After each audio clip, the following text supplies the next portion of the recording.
Hey, good morning. Aloha, everybody. Hope you had a great New Year's Eve. You were safe, had some fun, and are looking forward to good things that are going to be happening this year. This will be my first show of this year. I got a new book review for you, and it's a good one. It's a really good one.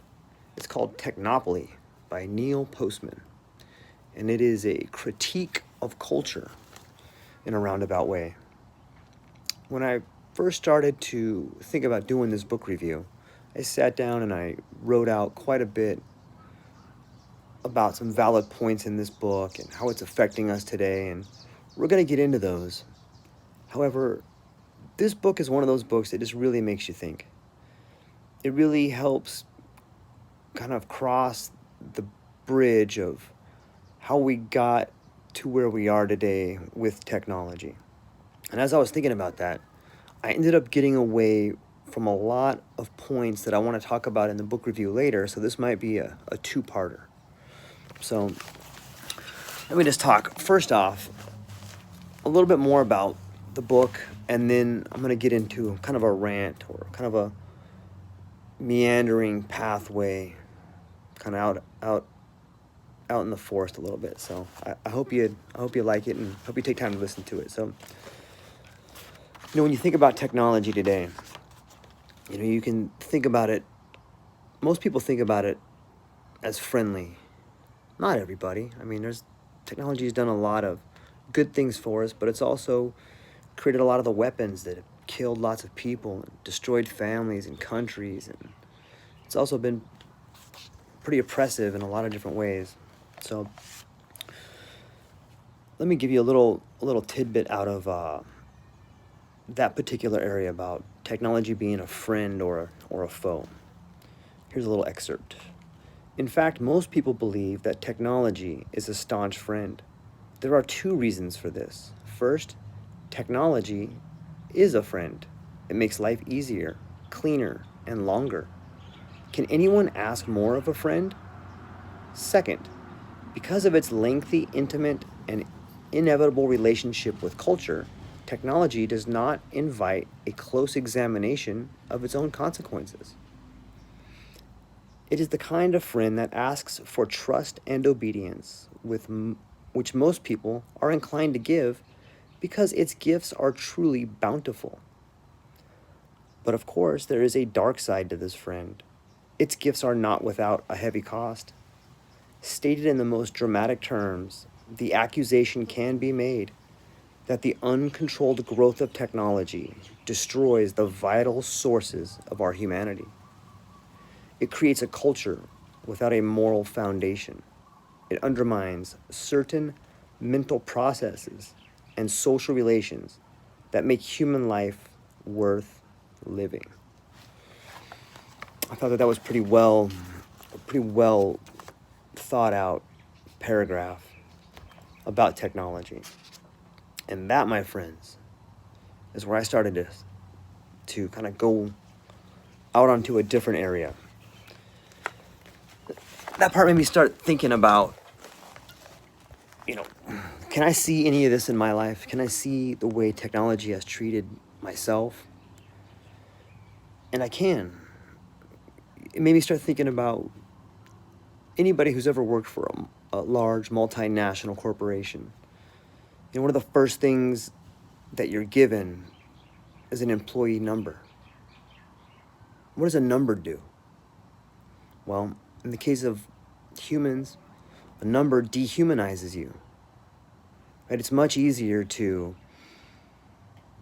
see that this number right here is not performing the way you want it to. When you come in your day and you say you're looking at a set of production numbers and you come down to number 01725, and you scan right across and you go, oh, well, you look at this column and that column, and then you go, oh, well, this number is just not performing well here. You run into the problem of the map is not the territory. It looks like that number is not being productive, but you don't understand why it's not being productive. All you see is the other numbers around it that are producing well. So if that's all you see, then it's easy to make the conclusion that number, that person is malfunctioning. And that could be true. But a bigger question is why would that number be malfunctioning, or why would that person be malfunctioning? Well, maybe they just lost a relative. Maybe they lost a kid.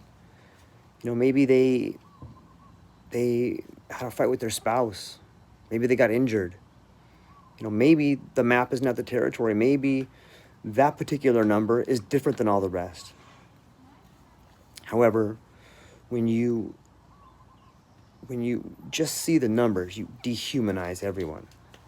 And that's kind of what multinationals are all about.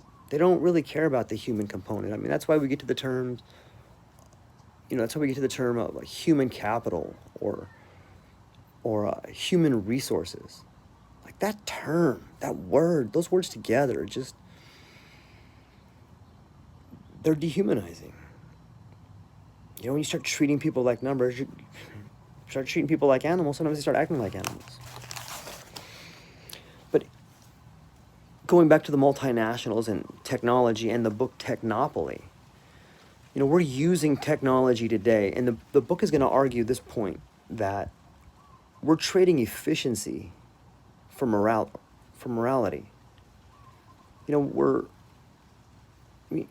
Anybody who's spent time with, if you had a disagreement with someone and you really cared about them and you sat down and you talked to them, chances are you're going to be able to at least see things from their point of view. You may not agree with them. You might not work everything out. But if you use a little empathy, you're probably going to be able to come away with a better understanding of the situation. But it's time consuming and it's hard, and it is something that, would probably get in the way of efficiency. So you can understand why someone sitting in a boardroom in New York doesn't really care about the well-being of someone driving a truck in, say, California. Like, that doesn't matter to them. All that matters to them is meeting the quotas or meeting their monthly projections. And if you don't see a face, you just see a number, you can think, oh, well, look, I'll get somebody else. In fact, most of the books written on management in the 90s or early 2000s were all about trying to intimidate your people and scare them. And, that's how you get people to work hard, is you got to come in and, just be a punk and tell people you're trying to run a business, you're trying to turn a profit. And, when you get there, I think you've already lost. So that's the first kind of branch I went out on when I started thinking about technology, friend or foe, and trading efficiency for morality. And then I started thinking to myself, how is technology really penetrating all our lives today? I mean, it's all around us. It's I think you could argue that some of the big tech companies are more important than some governments. You could say that Eric Schmidt has more power than Donald Trump, or that Sergey Brin has more power than Macron, or Jeff Bezos has more power than, Angela Merkel. And in fact, you wouldn't be wrong. I don't know if it's a case of more power or more authority, but it's an equivalence, I would say. They both have a lot. A country has citizens, a multinational has employees. One country gives people Social Security, and another one might give them a 401k. And when you start thinking about it from that perspective, it opens up another avenue, a different form of government that we had in the past, like that of like a religious institution. If you look at like the Pope in the Vatican, like he kind of has his own believers. Or if you look at Judaism or Islam, and in fact, I'm going to make the claim now that technology is going to be, if it isn't already, the religion of 2020 for the next 100 years. You can call it transhumanism with Ray Kurzweil, or, whatever label you want to put on it. I think the term religion would be would do well to put on there. When you think about, whether it's the Christian religion or the Catholic religion or Judaism or Islam, the high priests were the people in charge, and they were, granted, I need to come back and give you guys some dates and stuff, but just kind of thinking out loud here. When you think back to, the Christians invading the Muslim territories and the Crusades and leaders of the church having all kinds of authority, and don't the CEOs of these multinational tech corporations have that same authority now? I mean, aren't they in fact influencing a lot of different governments with their technology? I mean, we saw in 2016, we saw a lot of people covering how Facebook was used to manipulate the way people think, and I think that's the same type of mentality that people would say about religion previously. An interesting thought might be that, in the United States, we had a separation of church and state. I think it might be a pretty good idea right now to have a separation of technology and state.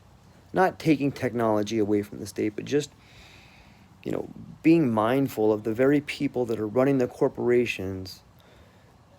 It may not be best for them to, these so-called experts, it may not be best for them to have such an influential spot in people's cabinets, versus might it be better for them to have input? Because it seems to me that what we're seeing now is just a complete takeover of the governments, right? If you're the big technology companies, you don't care if someone's a Democrat or if someone's a Republican or whatever. You just want to collect the data, right? If you look at Google, who recently took out the whole "don't do evil" from their slogan, their whole model is based on surveillance capitalism, and that's the model of the future. If that could be the, surveillance capitalism is the prayers said by the high priests of the tech companies. They're just, they're passing the plate around every time you sign one of those. Whenever you check that box at the bottom of whatever it is you sign up for, that's like passing the plate around. You're just giving them a percentage of your data, of your money forever. And it doesn't really seem like it's going to slow down anytime soon. It's kind of mesmerizing, and sad, and fascinating all at the same time. I did write down a couple other notes that I wanted to kind of go in a little bit about. We talked about human resources and employee numbers and the dehumanization by multinational corporations using technology. It wasn't that long ago that companies like IBM made punch cards for our German friends. They say history doesn't repeat itself, but it rhymes. And I think you could make the same claim that today, companies like Google or, other tech companies are providing some of our Chinese friends with the ability to set up invasive monitoring systems, social credit scores, and the ability to detain people for wrong speak, as our friend, or double speak, as our friend George Orwell would talk about. It seems that we're there.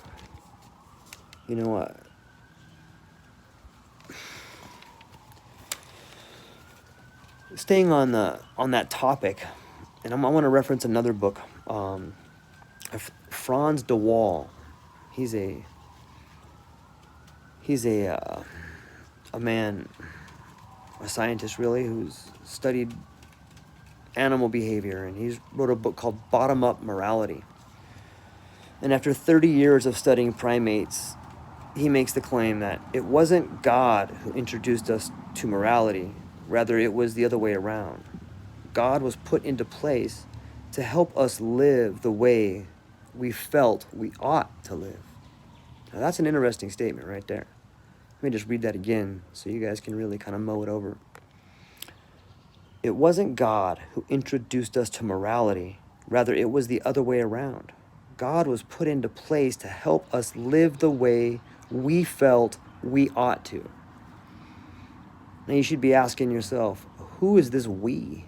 Well, it's the people in power, right? And if you look at any form, I don't want to say any form, but if you look at a lot of forms of religion, when the conquistadors came over, they had a monopoly on the eating of the flesh of God, right? When they found out that other people in the world had that same right, well, they had to put a stop to that, right? That was the end of Maria Sabina and the mushroom cults. But I think it was Alan Watts who talked about religion and about kind of the, you can go to the Christian church and they'll say, oh yeah, that we are the best church, and oh, it's fine. Oh, you were part of Islam. Well, they're a good church. They got a good system, but we're the real thing. And if you go to like the Mormon church, they'll say, oh, Christianity's, it's like 99% right, and they're good over there, and good on you for being a religious person. But if you want to know the real answers, you come and hang with us, because we're the real deal. Or the same thing for Catholicism or Judaism. Like, oh, those are all great ideas, but we're the real deal. Every one of them think that they have the right answer. And that fits in well with what France de Waal's bottom-up morality is saying. We have created these belief systems, to help us live the way we feel we ought to live. And by that, I mean, we ought to be in control. We ought to be the ones making decisions. And where do you get the right to make a decision? Where do you get the right to rule over people? Well, that's a divine right. It's an act of God. That clearly we're God's chosen people, right? God wants us to do it. That seems to be the claim that the majority of religions and cults and organizations tend to tell themselves in order to do horrific things. So, another interesting topic there is the language of religions. There's some evidence to say that, in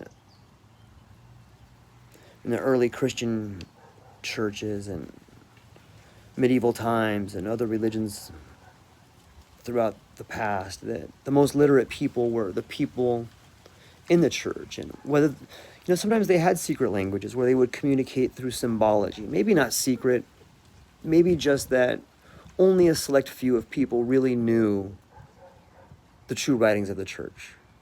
Like Scientology, you got Tom Cruise and David Miscavige and the rest of the Sea Org people, or in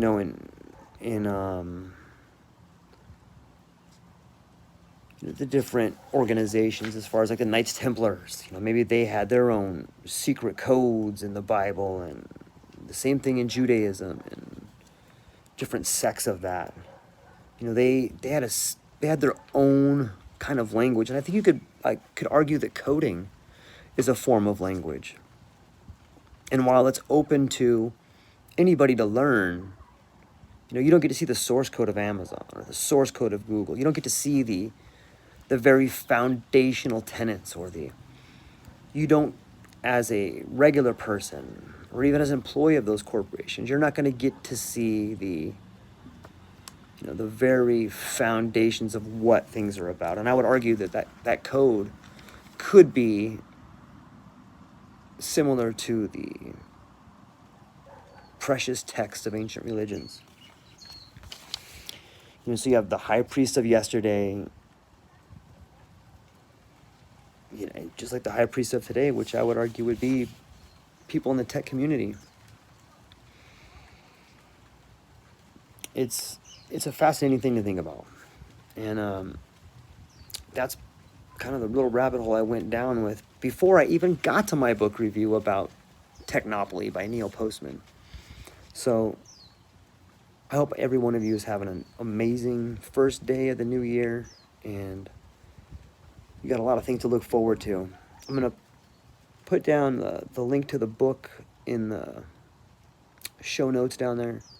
And then a little bit later, I'm going to post up the actual book review that gets into detail about a lot more in depth about Technopoly and some of its consequences. And it's one of its major tenets that for everything technology gives you, it takes something away. So think about that for a little bit, and I'll see you guys on the flip side here. Hope you're having a great day, and looking forward to doing the actual review in a little bit. Aloha.